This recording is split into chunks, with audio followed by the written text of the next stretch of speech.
来看台南市电动汽机车的充电站哦，佮继续得势，也毋过南区佮东区有几个公有停车场附设的电动机车换电站哦，拢已经完成动换咯，也毋过煞还未启用。里长讲哦，常常拢有民众在问，伊嘛毋知影。台电嘛表示讲有部分的换电站哦，因为时间的管路去迁掉，上紧哦月底就当送电。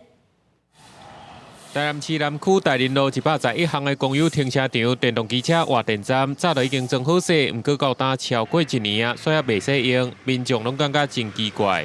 很久他还没装电池，都还没有电，还没他电他不知道从这边接的吧？对，他电力公司有来看前几天，对，他都没有用，还没好。我不想，大概有1年多的时间了，这个拖了1年多，民众一直反映说啊，为什么好好那个释放那边？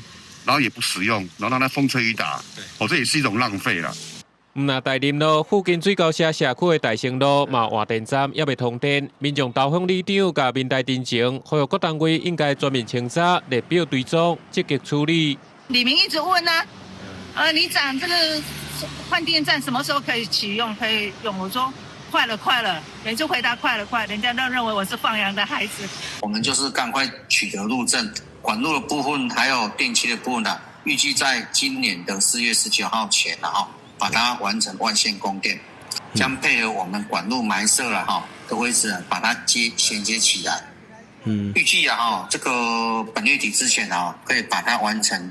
台南市交通局表示，目前南区民德里甲大林里的换电站拢已经完成租用，向台电申请用电。台电嘛答应讲，近期换电站会开始送电启用，袂去影响到民众换电池的权益。公视新闻采访报道。